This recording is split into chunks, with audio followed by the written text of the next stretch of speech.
As Três Idades da Vida Interior, tomo 1, primeira parte, páginas de 312 a 316. Na obra de Trinitate, livro 14, capítulo 7, Santo Agostinho descreve que a memória representa o espírito, ou seja, a capacidade do ser humano de guardar suas lembranças. Ele vê a inteligência como o ato de compreender e a vontade como o ato de desejar e escolher. Em outras palavras, Santo Agostinho se posiciona dentro do campo da psicologia descritiva e da introspecção, tal como São João da Cruz o fez posteriormente. Por outro lado, São Tomás de Aquino, com sua perspectiva metafísica, aborda a questão do ponto de vista ontológico. Ele realiza uma distinção real entre as faculdades da alma, conforme seus objetos formais, mas não estabelece essa separação entre a inteligência e a memória intelectual. Na obra Subida do Monte Carmelo, livro 3, capítulos 6 e 6, São João da Cruz afirma que a esperança se torna mais intensa à medida que a memória se esvazia das lembranças e apegos às coisas criadas. Ele ensina que a alma se eleva mais plenamente quando liberta do peso das imagens e percepções mundanas, abrindo-se ao mistério e à presença de Deus. Referências espirituais e a tradição. A imitação de Cristo reflete em seus ensinamentos uma profunda espiritualidade, parecendo ter sido escrita por um santo que reuniu as reflexões de Santo Agostinho sobre a vida interior. A questão de sua autoria não é essencial. O livro é, em essência, como Melquisedeque, a figura misteriosa do Antigo Testamento que representa o Messias, de quem se diz que não teve pai nem mãe. Assim também existem hinos sublimes na liturgia cujos autores são desconhecidos e melodias que inspiraram compositores como Mendelssohn e Wagner. Entre os escritos anônimos, encontramos tanto obras indignas quanto outras cheias de grandeza espiritual. Existem duas figuras que buscam o anonimato: o criminoso que se oculta do castigo e o santo que, por humildade, deseja permanecer desconhecido. Em Subida do Monte Carmelo, livro 3, capítulo 14, São João da Cruz escreve: talvez pareça ao leitor que estamos destruindo o caminho do exercício espiritual ao invés de edificá-lo. Isso seria verdade se nosso objetivo fosse apenas instruir principiantes que necessitam das práticas discursivas e compreensíveis para o crescimento inicial. No entanto, aqui oferecemos ensinamentos para aqueles que desejam avançar na contemplação e alcançar a união com Deus. Para esse propósito, todos esses exercícios e práticas sensoriais devem ser superados e silenciados, para que Deus possa operar diretamente na alma a união divina. São João da Cruz continua explicando que para a alma se unir a Deus, é necessário que as potências humanas, a memória, a inteligência e a vontade, sejam esvaziadas de sua atividade natural, dando espaço para que sejam iluminadas pelo sobrenatural. Ele ressalta que quanto mais a memória se une a Deus, mais ela perde as percepções distintas e os apegos, até que atinja a perfeição da união completa. Esse processo, segundo ele, leva a alma a esquecer das coisas do mundo exterior, a ponto de perder a necessidade de comer ou beber. Tamanha é a absorção da memória em Deus. São João da Cruz e o caminho do desapego espiritual. São João da Cruz prossegue explicando a necessidade de desapego total das lembranças e dos apegos ao mundo material. Em Subida do Monte Carmelo, livro 3, capítulo 1, ele diz: pode parecer que estamos enfraquecendo o caminho espiritual ao, aparentemente, desfazer as práticas que até aqui se usaram como base para a meditação. Contudo, o que realmente pretendemos é abrir o caminho para aqueles que buscam uma união mais profunda com Deus. Para estes, torna-se essencial que todas as atividades e exercícios sensoriais sejam abandonados, para que a alma possa ser preenchida pela luz divina. Ele explica que, conforme a alma avança em direção à união com Deus, os sentidos naturais perdem sua função original e a alma alcança um estado de profundo esquecimento de todas as coisas materiais. Isso não significa que a pessoa deva negligenciar suas necessidades básicas, mas que em certos momentos de contemplação intensa pode acontecer um absorvimento da mente em Deus, afastando-a temporariamente das distrações mundanas. Assim, quando a memória e a inteligência se voltam totalmente para Deus, elas são, de certo modo, iluminadas pelo divino e deixam de buscar satisfação nas coisas passageiras. São João da Cruz conclui esta parte ressaltando que, ao aproximar-se da união completa com Deus, a alma atinge um estado em que as preocupações comuns são deixadas para trás. Ele afirma: Assim como alguém que, ao subir uma montanha, não carrega peso desnecessário, também a alma, ao aproximar-se de Deus, liberta-se de tudo que não é essencial. A humildade e o caminho do silêncio. Para São João da Cruz, a humildade é a virtude essencial para avançar neste caminho espiritual. Segundo ele, a verdadeira humildade conduz a um estado em que a alma permanece oculta, longe de todo orgulho e reconhecimento. Assim, a humildade permite à pessoa esquecer de si mesma e encontrar paz na presença de Deus. A humildade, segundo o santo, é um tipo de silêncio interior, que não busca elogios nem destaque, mas apenas se satisfaz em servir a Deus de maneira anônima e sincera. Ele utiliza uma comparação poética para ilustrar essa verdade. Assim como uma planta cresce em silêncio, absorvendo a luz do sol, a alma que se volta para Deus cresce em humildade, absorvendo a graça divina. Ela não clama por atenção, mas simplesmente se alegra em receber a luz que a transforma. Em sua obra, São João da Cruz enfatiza a importância de esvaziar a memória de todas as imagens e lembranças terrenas para que ela possa estar totalmente disponível para Deus. Na subida do Monte Carmelo, livro 3, capítulo 6, ele ensina que, quanto mais a memória se liberta das ideias e das lembranças do mundo criado, maior é a esperança que nasce na alma. Esse esvaziamento cria espaço para que a alma possa esperar em Deus, sem distrações ou inquietações. Esse processo de libertação da memória não significa a rejeição do mundo ou das lembranças por si mesmas, mas sim uma orientação da alma para as realidades eternas e espirituais. Quando a memória se desprende das preocupações mundanas, ela torna-se capaz de um tipo de esperança mais pura e elevada.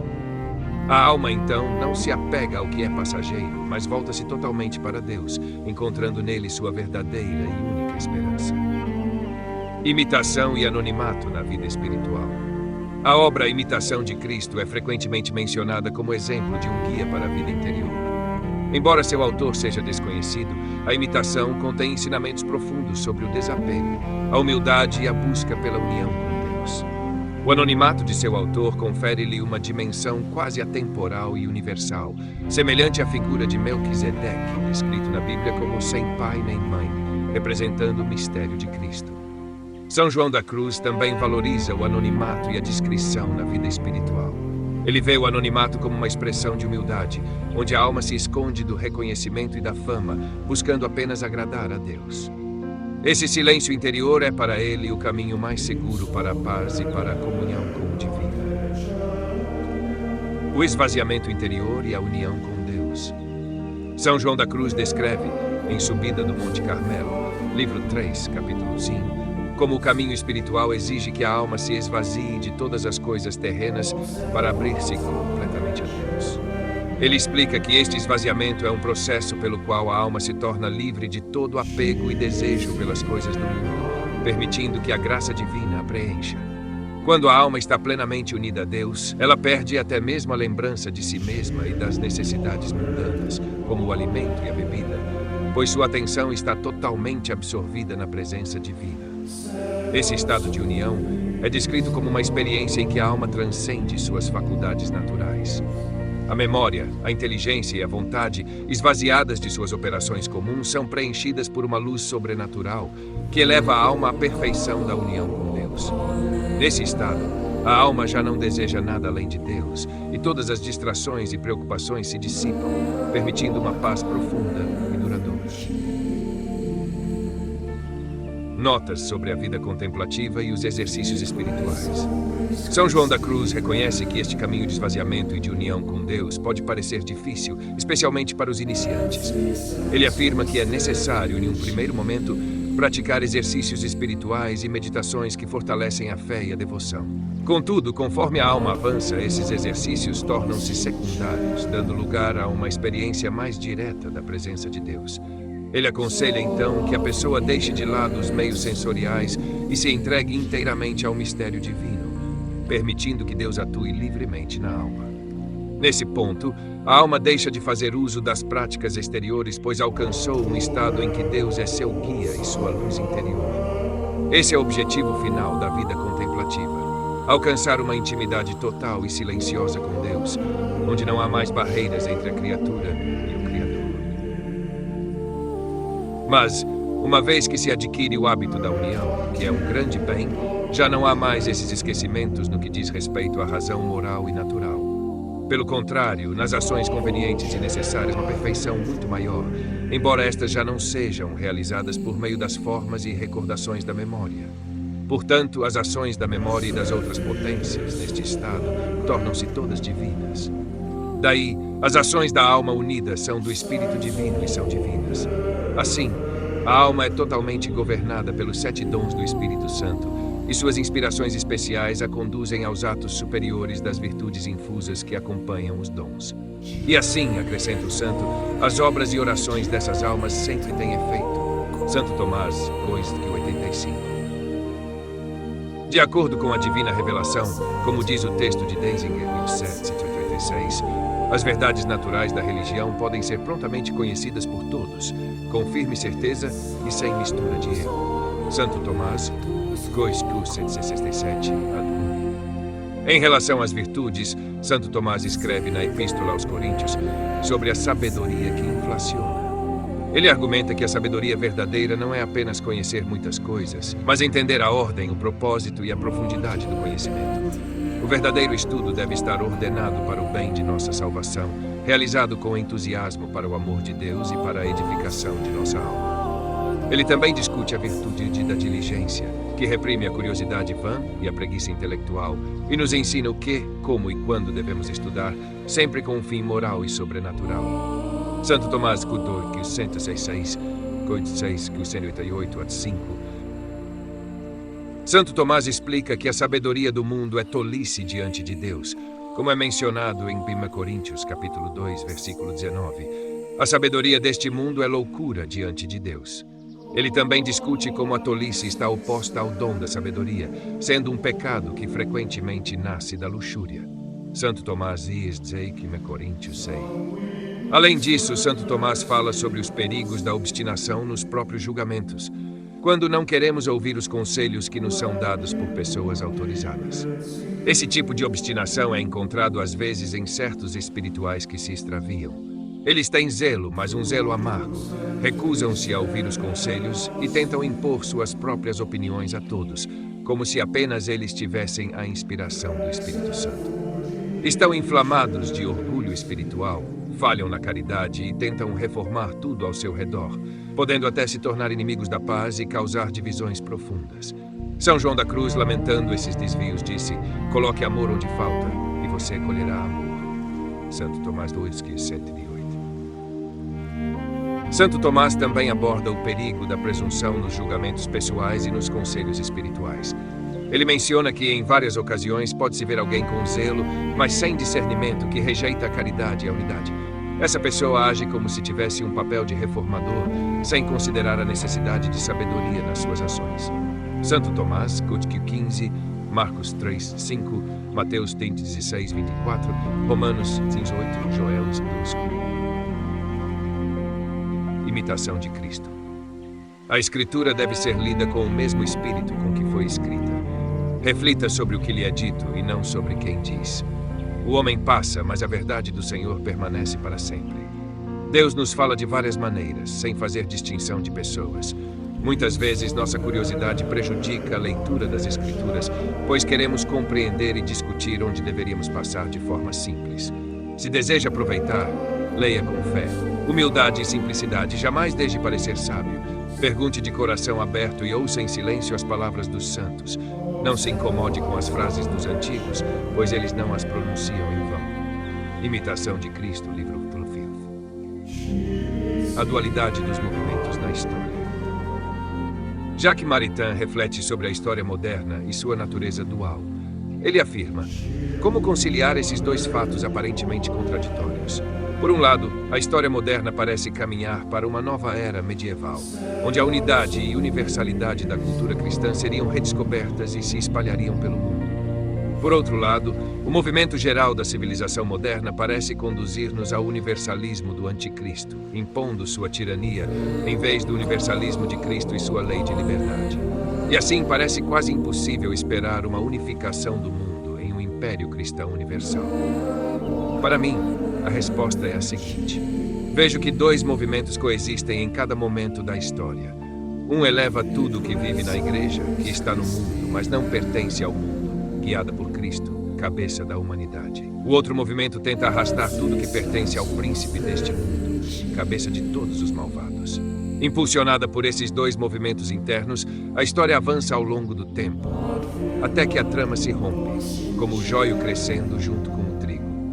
Enquanto o acúmulo de pecados cresce ao longo da história, o mesmo ocorre com a graça. Um dia, o heroísmo cristão será a única resposta aos problemas da vida. Então, quando o pior momento da história humana chegar, veremos, sem dúvida, uma grande floração de santidade. Pois Deus concede sua graça conforme as necessidades e não tenta ninguém além de suas forças. Jacques Maritain, o doutor Angélico. São João da Cruz explica o papel da fé na vida espiritual. Ele diz: a fé é uma noite escura para a alma. Contudo, essa escuridão é o meio pelo qual a alma atinge a mais elevada contemplação e união com Deus. Subida do Monte Carmelo, livro 2, capítulos 2 e 3.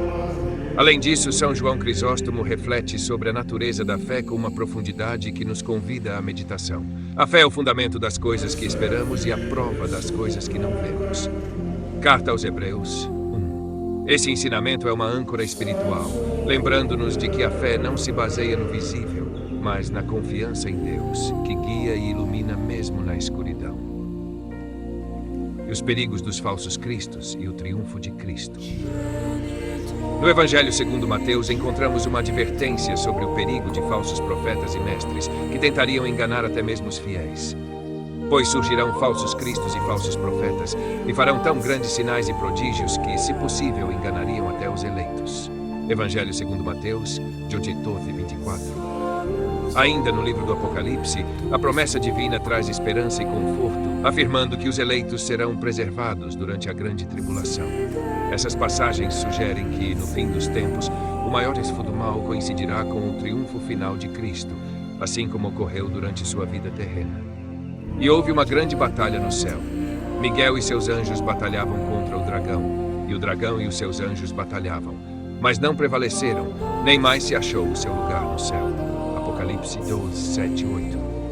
Com essa visão, somos lembrados de que, apesar das provações e dos perigos, o poder e a glória de Cristo prevalecerão e os fiéis serão protegidos pela graça divina. O conhecimento e a caridade.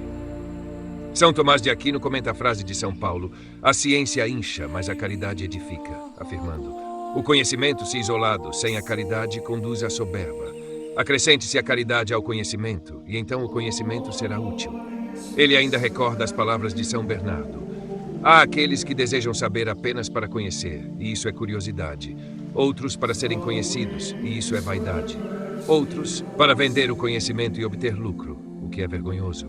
Alguns para edificarem a si mesmos, o que é prudência, e outros para edificarem os demais, o que é caridade. São Tomás de Aquino, comentário à primeira epístola aos Coríntios.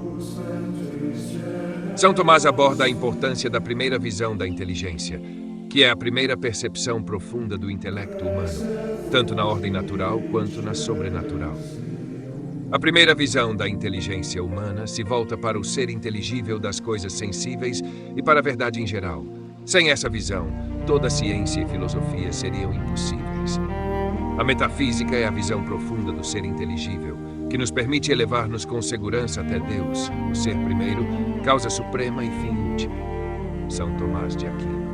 No âmbito da fé sobrenatural, essa primeira visão se manifesta nos patriarcas do Antigo Testamento, que creram na existência de Deus e na sua recompensa, como se lê na carta aos Hebreus.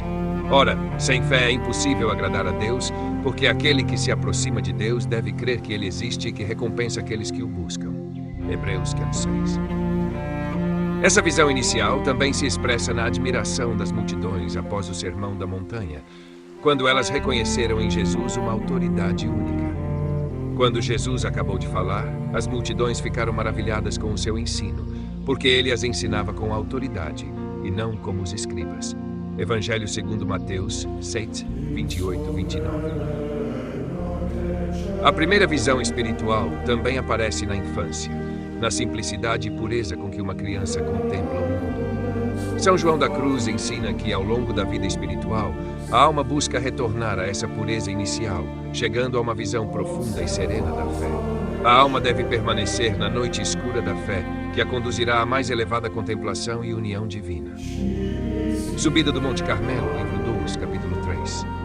Esta visão profunda é alcançada por santos como São João, Santo Agostinho, São Tomás e São João da Cruz, que ao longo de suas vidas retornaram a uma fé simples, mas enraizada na sabedoria. Bem-aventurados os puros de coração, pois verão a Deus. Evangelho segundo Mateus, 1-8. Para os religiosos e contemplativos, a primeira visão é muitas vezes a mais elevada, pois nela há uma pureza que se perde em análises complexas posteriores. Felizes são aqueles que conseguem retornar a essa simplicidade em uma visão de sabedoria sobre os dias vividos. São Tomás de Aquino reflete sobre a desordem da vontade e o amor próprio excessivo, que ele identifica como a raiz de todo pecado. O amor desordenado de si mesmo é a causa de todo pecado. Suma Teológica 2, 77-4. A vontade, quando desvia seu foco do bem supremo, torna-se vulnerável às falhas e inclinações negativas. São Tomás explica que quanto mais afastada está do fim último, mais sujeita está ao desvio e à desordem. Na medida em que a vontade se afasta da ordem do bem, é marcada pela ferida da maldade. Suma Teológica 2, 85-3. Esse afastamento cria um estado de enfermidade espiritual, comparável a doenças físicas que afetam o corpo. Embora a vontade não seja afetada como os centros nervosos, suas funções podem ser dificultadas por distúrbios internos, o que explica a luta constante entre a busca pelo bem e as tentações internas. Parte Gono, Introdução e Reflexões sobre a Inteligência Humana. Santo Tomás, em sua explicação sobre as palavras de São Paulo na primeira carta aos Coríntios, capítulo 8, versículo 1. A ciência incha, mas o amor edifica. Comenta que a ciência, por si só, sem a caridade, torna-se fonte de orgulho. Quando a ciência está unida à caridade, ela se torna útil. Ele também recorda as palavras de São Bernardo. Há aqueles que desejam saber apenas por saber, e isso é curiosidade. Há aqueles que desejam ser conhecidos, e isso é vaidade. Há aqueles que desejam vender seu saber, e isso é lucro vergonhoso. Há aqueles que desejam saber para edificar, e isso é prudência. E há aqueles que desejam saber para edificar e fazem isso por caridade. A verdadeira ciência, portanto, deve ser acompanhada pela caridade, para que seu conhecimento seja direcionado ao bem comum e ao louvor de Deus. A primeira visão da inteligência humana. A primeira visão da inteligência humana é essencial tanto no campo natural quanto no sobrenatural. Essa visão inicial pode levar ao erro, caso se concentre apenas nas aparências ou nos aspectos acidentais das coisas, e não no verdadeiro objeto da faculdade intelectiva. A coisa se torna muito diferente quando a visão responde à natureza da inteligência. Existem dois tipos de seres simples: o inocente, como a criança que ainda não conhece o mal, e o idoso, já santo, que o esqueceu devido à sua vitória sobre ele. Por essa razão, os mais velhos amam as crianças, e as crianças, por sua vez, amam os mais velhos. A primeira visão da inteligência humana é voltada para o ser inteligível das coisas sensíveis e para a verdade em geral. Sem essa visão, nenhuma ciência ou filosofia seria possível. A metafísica é a visão profunda do ser inteligível, permitindo-nos elevar-nos com segurança até Deus, que é o ser primeiro, a causa suprema e o fim último. Da mesma forma, toda a ética decorre dessa primeira visão. É necessário fazer o bem e evitar o mal. A primeira visão sobrenatural da fé. No âmbito da fé sobrenatural, podemos observar a primeira visão em personagens do Antigo Testamento. Eles acreditavam que Deus existia e que Ele era o supremo recompensador, como descrito na carta aos Hebreus, capítulo 11, versículo 6. Sem fé é impossível agradar a Deus, pois é necessário que aquele que se aproxima de Deus creia que Ele existe e que recompensa os que o buscam. Aqui não se trata de Deus como o autor da natureza, mas como o autor da salvação. De maneira similar, a primeira visão sobrenatural, nos tempos de Nosso Senhor, após o Sermão da Montanha, é expressa nas palavras de São Mateus 7:28. Quando Jesus terminou esses discursos, as multidões se admiravam da sua doutrina, porque os ensinava como quem tem autoridade e não como os mestres da lei. A primeira visão é também a do menino que na noite de Natal se maravilha diante do presépio. E a visão profunda é a daquele contemplativo nos últimos dias de sua vida, como a de São João, São Agostinho, Santo Tomás e São João da Cruz. Deus. A primeira visão religiosa e a experiência espiritual. Além disso, para um religioso, a primeira visão, simples e ao mesmo tempo muito penetrante, é a que ele teve no momento em que ouviu a voz de Deus em sua juventude. Com frequência, essa visão é muito mais elevada do que outras, mais complicadas, que surgem posteriormente. Felizes são aqueles que, com o tempo, conseguem reencontrá-la em uma visão profunda, visão de sabedoria sobre os longos anos que se passaram desde a juventude. Notas explicativas. 1. Memória, inteligência e vontade. Para Santo Agostinho e São João da Cruz, a memória, a inteligência e a vontade são faculdades que orientam o ser humano para Deus. A memória guarda o divino, a inteligência busca compreendê-lo e a vontade anseia por união com ele. 2. Subida do Monte Carmelo. Nesta obra essencial, São João da Cruz descreve o caminho espiritual como uma subida rumo à união com Deus, sendo um pilar da mística cristã. 3. Imitação de Cristo. A obra, tradicionalmente atribuída a Tomás de Kempis, ensina sobre humildade, desapego e fé, guiando os fiéis para a prática do amor a Cristo e a renúncia aos prazeres mundanos. 4. Humildade e anonimato na vida espiritual. São João da Cruz e outros místicos destacam que a verdadeira santidade não busca reconhecimento, mas a entrega fiel a Deus em um serviço anônimo e humilde. 5. Esvaziamento e contemplação. O esvaziamento interior, segundo São João da Cruz, é um desapego profundo das distrações mundanas, com foco total em Deus. A contemplação é o auge deste processo, onde a união com Deus é vivida sem intermediários. 6. Hábito de união e perfeição das ações divinas.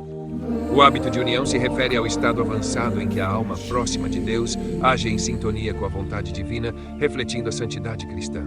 Neste estado, a alma age não mais pelas imperfeições humanas, mas pelo Espírito Santo. 7. Os 7 dons do Espírito Santo.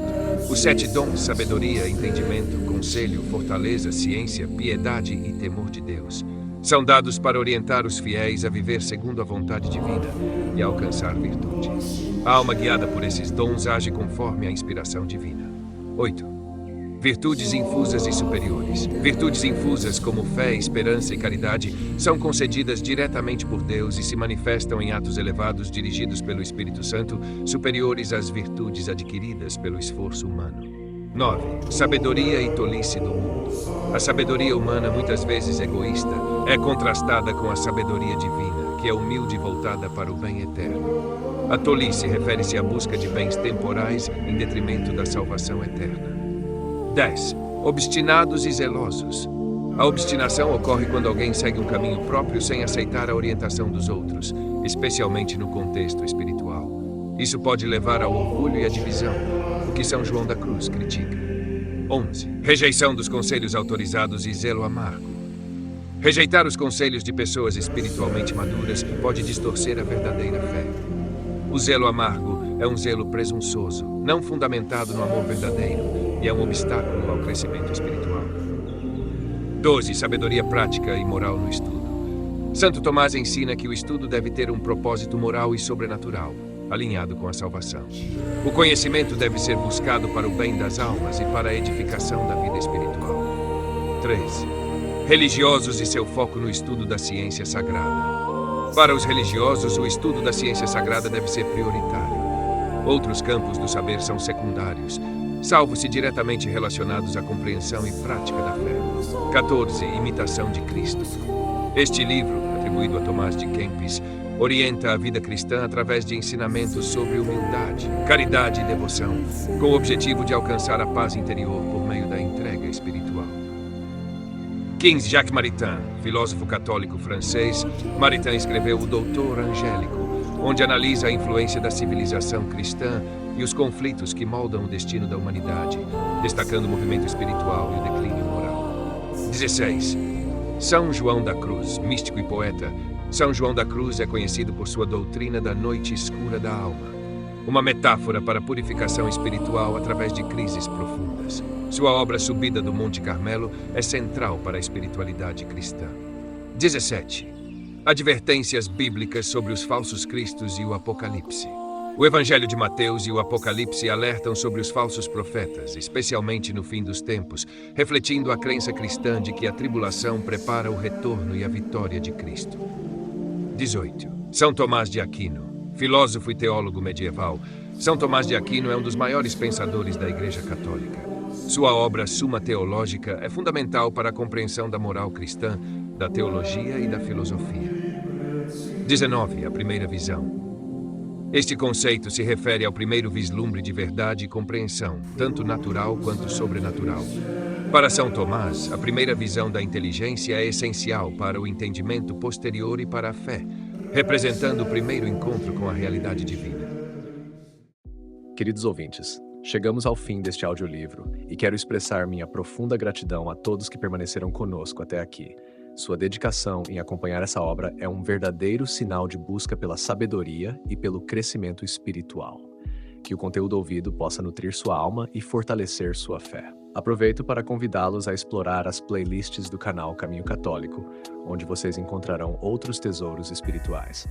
São obras que podem acompanhar e iluminar sua jornada, como Castelo Interior de Santa Teresa de Jesus, Confissões de Santo Agostinho, Palavras Bíblicas com o Evangelho comentado por grandes eclesiásticos, Filoteia de São Francisco de Sales, Tratado da Verdadeira Devoção à Santíssima Virgem de São Luís Maria de Montfort, A Imitação de Cristo de Tomás de Kempis e As Três Idades da Vida Interior do Padre Garrigou Lagrange. Cada uma dessas obras oferece um caminho profundo de reflexão e conversão, e espero que possam encontrar nelas a mesma riqueza espiritual que proporcionaram a tantas gerações. Nosso canal está sempre aberto para quem deseja aprender e crescer na fé. Continue nos acompanhando e compartilhando essa jornada espiritual. Mais uma vez, obrigado por sua presença e que Deus abençoe a todos.